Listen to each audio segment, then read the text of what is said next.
ก็เดี๋ยวเขาจะมาอธิบายเบื้องต้นกับบริษัทนี้นะครับว่าทำอะไรบ้างนะครับแล้วก็ก่อนที่จะไปเข้าไปดูในโรงงานเนี่ยอยากจะมีเป็นให้ใส่เสื้อนิรภัยแล้วก็แว่นตาก่อนด้วยนะครับ Just before we get started, just some housekeeping. If there's an emergency on site, there'll be a siren that sounds, and our assembly point is at the front gate where you came in. I'll escort you there. ก็ก่อนที่จะเข้าไปครับมีเรื่องนึงที่อยากให้ทุกท่านรู้ก่อนถ้าเกิด emergency หรืออุบัติเหตุอะไรเนี่ยให้ไปรวมพลกันนะครับที่จุด which point that direction Front gate where you drove in. ครับคือให้ไปรวมพลกันตรงประตูข้างหน้าครับที่ขับผ่านเข้ามานะครับ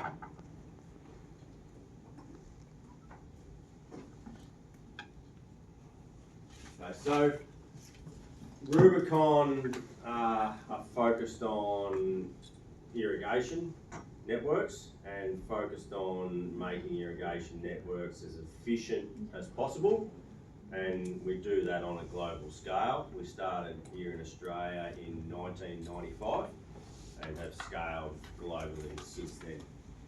ครับก็ Rubicon นะครับจะเป็นบริษัทที่ทำเกี่ยวกับระบบชลประทานนะครับเรานอกจากที่เราทำระบบชลประทานเป็นจุดๆเนี่ยเรายังทำการเชื่อมต่อระบบชลประทานทั่วไปอีกนะครับแล้วก็บริษัทนี้ไม่ได้จำกัดอยู่แค่ออสเตรเลียนะครับเขาก่อตั้งในปี 1995 ก็คือปี 2537 ประมาณนั้นครับแล้วก็กำลังขยายไปต่างประเทศด้วยนะครับ So when we talk about irrigation, we talk about water. So the available fresh water resource globally can be broken down into effectively three segments. We've got urban consumption, consuming about a third of it. The last third's actually losses in supply networks through irrigation networks. So that's water that's actually not consumed, so it's lost.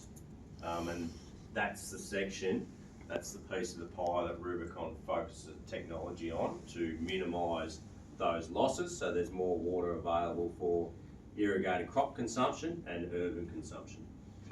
ก็ถ้ามาดูการใช้น้ำนะครับของประเทศของโลกนี้ทั้งโลกนะครับจะแบ่งเป็น3อันหลักๆอันแรกจะเป็นการใช้น้ำในครัวเรือนเช่นการบริโภคต่างๆนะครับอันที่2 1 ใน 3ก็จะเป็นการใช้น้ำในการเกษตรนะครับแล้วก็ถ้าทุกท่านเห็นอีก1 ใน 3อีกอันนึงอ่ะคือน้ำที่ไม่ได้ใช้ประโยชน์แต่สูญเสียไประหว่างการทำเกษตรซึ่งอันนี้แหละเป็นจุดที่เขาโฟกัสที่เขาจะนำเอาองค์ความรู้เขาเนี่ยมาใช้ว่าจะลดปริมาณน้ำที่สูญเสียให้มากที่สุดอย่างไรนะครับ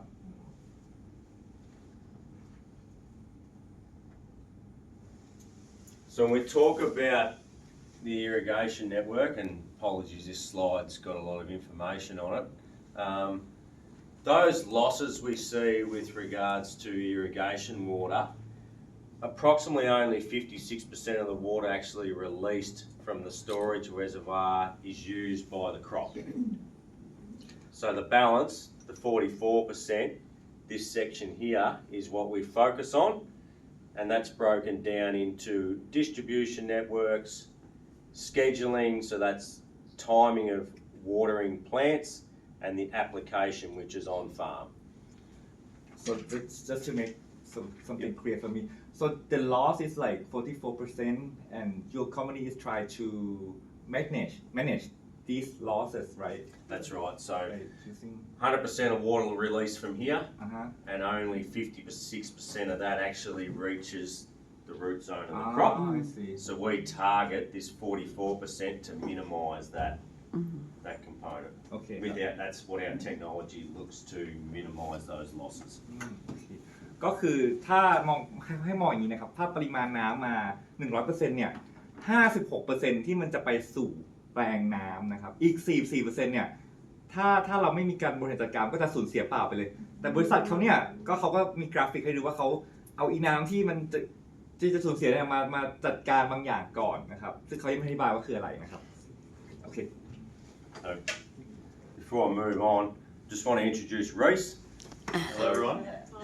Reese has joined us. He's from our head office in Melbourne, and he's part of our marketing team globally. ครับอันนี้คือคุณโรสนะครับเป็น มาร์เก็ตติ้งเป็นการนักการตลาดครับอยู่ในเฮดคอร์เตอร์ที่เมลเบิร์นนะครับผมครับขอบคุณ Thank you. Yep. So our technology spans from the storage reservoir through the distribution network, so irrigation canals, right the way to on-farm. So we've got technology that touches water right from storage right through to crop usage. ก็คือเขาก็บอกว่าเขามีเทคโนโลยีที่จัดการไอ้น้ำเสียเนี่ยตั้งแต่ออกมาจากเขื่อนเลยนะครับแล้วจนก่อนจะไปถึงแจกจ่ายสู่ฟาร์มครับเขาจะเป็นเทคโนโลยีที่ใช้ในการ manage น้ำตัวนี้แหละครับไม่ใช่น้ำเสียเป็นน้ำที่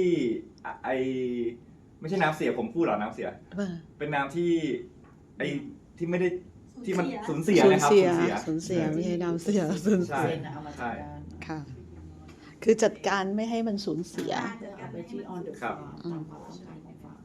I need some help here, Reece, to get this to work. Yeah. So we do. I'll get Reece to help me with this because he's got some captions in here, Chris. So it's actually in English, but we've got some captions in Thai.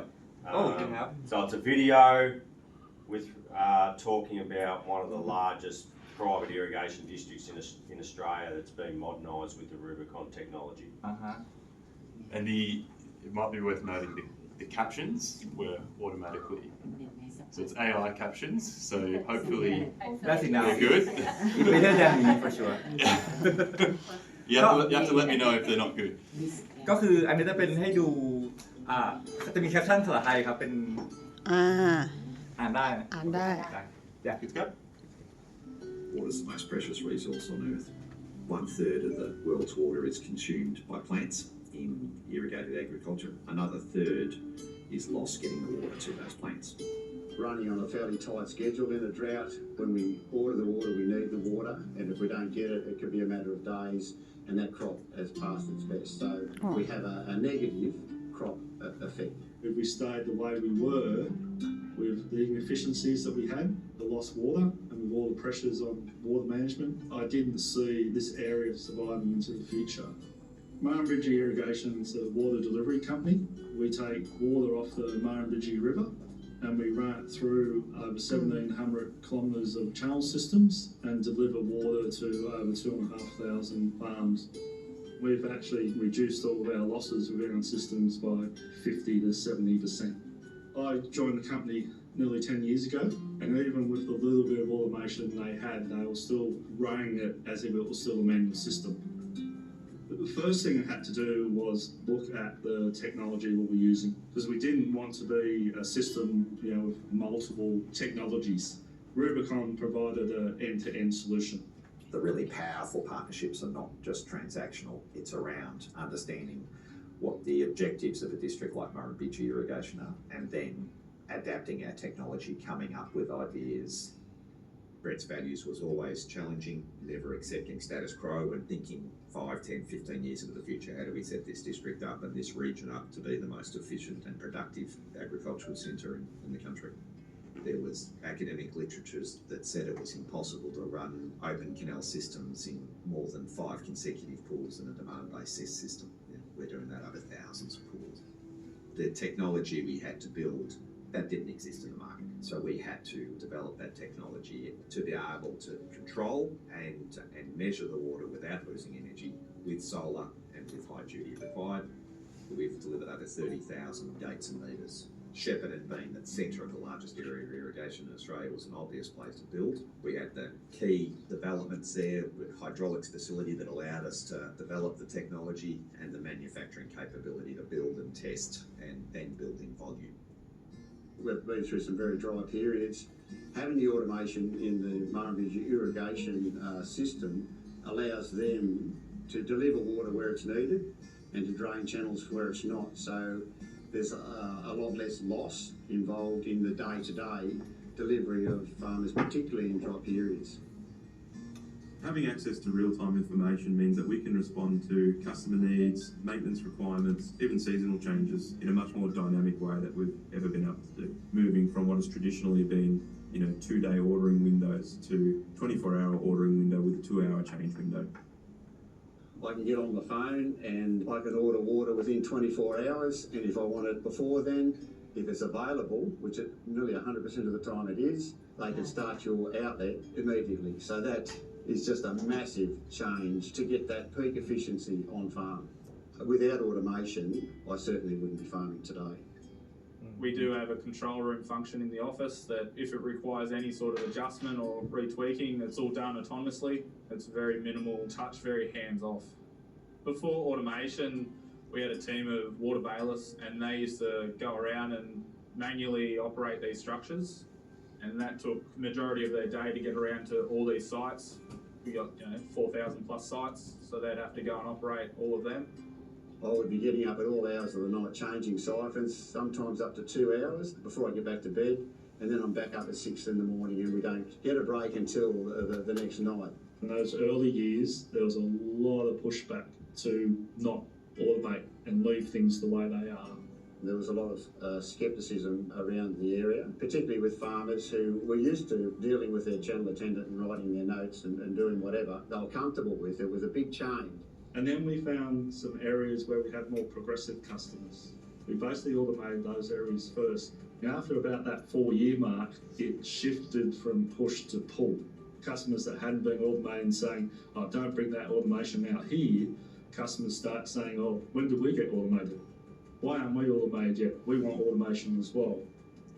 We looked at the expense and thought, well, that's another cost centre for our business. Can we handle that? And now looking back, we would never even consider the cost. The cost is insignificant. It really did turn a lot of us around very quickly because we experienced the benefits straight away. We're very open with all of our staff and said this is what the future of automation meant. Which was a bit scary. We did a lot of work to say that, there's other roles, there's other things we can do. We can retrain you, we can reskill you. Within about the first 3-4 years, we were able to actually start redeploying some of those people because we retrained them. The basin plan here in Australia coming in has really driven water delivery companies to be more efficient because we have a future with less water. The Australian government has made a lot of funding available under the efficiency programs that can really result in irrigation infrastructure upgrades, and we've seen that at Murrumbidgee Irrigation. They're now completely automated. They've finalised a big program of work, which really means that they're the most efficient they can be. They're supporting their communities, they're promoting growth in the areas, and we get the absolute benefit of water return for the environment. We've been instrumental in the water reforms here that have seen Australia as the world leader in managing gravity-fed irrigation. But Australia is only 2% of the world's market, and there are massive problems as we travel around the world. The opportunities there are huge to make a massive difference. It's truly the best innovation that I've seen to improve the output of our business, but also my own lifestyle. I think about the communities that we live in is created, I think the future for irrigated agriculture for the next 30 to 50 years.